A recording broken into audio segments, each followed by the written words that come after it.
তো সবাই একটু ভালোভাবে খেয়াল করো যেখানে কি দেওয়া আছে যে সাকিব 30 মিটার পার সেকেন্ড বেগে একটা ক্রিকেট বল খাড়া উপরের দিকে ছুঁড়ে মারলো।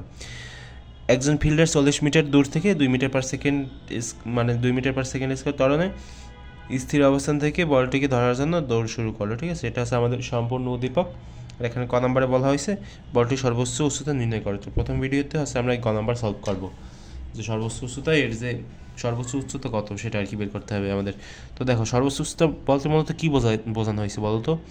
এই যে বলটা এখান থেকে নিচ থেকে একবার উপরে মারা হয়েছে না, তো এই যে একবারে সর্বোচ্চ উচ্চতায় যেখানে তার বেগ একবারে নিম্ন, মানে কি যেখানে তার বেগ একবারে 0, সেখানে তার উচ্চতাটা কত সেটা আমাদেরকে বের করতে বলছে। ঠিক আছে, এইচটা কত সেটা। তো দেখো আমরা ছোটোবেলায় না, মানে তোমাদের একটা সূত্র আছে না এই ধরনের, যে আমি অন্য একটা খাতায় করি তাহলে একটু ভালো হবে। ঠিক আছে, যে কি বলো তো, ভি সমান আছে তোমার পরন্ত বস্তুর সূত্র আর কি, ইউ স্কয়ার মাইনাস 2gh। তো এখানে মাইনাসটা কেন হবে? কারণ যেহেতু উপরে ছুঁড়ে মারা হয়েছে বলটা, সেজন্য এখানে মাইনাস হবে। ঠিক আছে, এটা একটু ভালোভাবে মাথায় গেঁথে রাখো যে মাইনাস কেন হবে সেটা। এই ধরনের কোশ্চেন তোমাদের মাথায় আসতেই পারে। ঠিক আছে, বা তোমরা একটু কনফিউশনে পড়তে পারো। আচ্ছা দেখো কী কী দেওয়া আছে আমাদের এখানে। ইউ দেওয়া আছে, ইউ কত বলো তো? ইউ আছে তোমার 30 মিটার পার সেকেন্ড। ওই যে উদ্দীপকে দেখো একটু চাইলে একটু মানে একটু পিছনের দিকে নিয়ে যাও। ঠিক আছে, তাহলে দেখতে পারবা ইউ। এরপর হচ্ছে তোমার জি সমান কত সেটা আমরা সবাই জানি।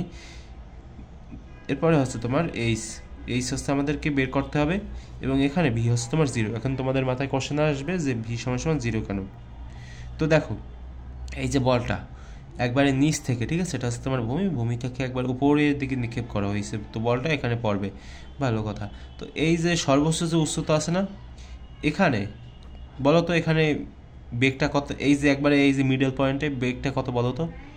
বেগটা কিন্তু 0, কারণ এখান থেকে কিন্তু মানে এই যে বলটা, ঠিক আছে, বলটা আবার কিন্তু নিচে পড়বে। ঠিক আছে, এর ওপরে কিন্তু যেতে পারবে না, সেজন্য এখানে বেগটা হচ্ছে তোমার 0 একবারে এই জায়গায়। ঠিক আছে, তো এখানে ভি সমান 0, সেজন্য এখানে ভি হচ্ছে তোমার ভি সমান 0 মিটার পার সেকেন্ড। আচ্ছা ভালো, এখন আমরা এই সূত্র তোমরা এখানে লিখবা ফর্মালভাবে, যে আমরা যদি ভি সমান ইউ স্কয়ার মাইনাস 2gh এগুলো আর কি লিখবা। তো আমি লিখবো না, কারণ আমি এত ফর্মালিটি অবলম্বন করতে পারবো না আর কি এখন, কারণ এখন হচ্ছে আমার তাড়াতাড়ি তোমাদেরকে দেখিয়ে দিতে হবে সাজানো। আর তোমাদের যে ধৈর্য, তোমরা হচ্ছে একটা ভিডিও স্কিপ করতে করতেই তোমাদের শেষ হয়ে যায়, তোমরা দেখো না। এখানে ভি সমান কত বলো তো? 0। ঠিক আছে, তার মানে কি এখানে হবে 0, তার মানে ইউ স্কয়ারকে যদি আমরা এই পাশে আনি, একটু ক্যালকুলেশন করো তাহলে কত আসে বলো তো? ইউ স্কয়ার আর এখানে মাইনাস আর থাকবে না, এখানে হবে তোমার 2gh, ভালো কথা। তো এখন যদি তুমি এই সমান এরকম লেখার চেষ্টা করো ইউ স্কয়ার বাই 2g, তাহলে কিন্তু লিখতে পারো। তো এখন ক্যালকুলেশন করলে কত হয় সেটা একটু বের করার চেষ্টা করো, যে ইউ স্কোয়ারের জায়গায় দিবা হচ্ছে তোমরা 30-এর উপর স্কোয়ার, এবার 2 গুণ জি এর জায়গায় কত দিবে বলো তো? 9.8।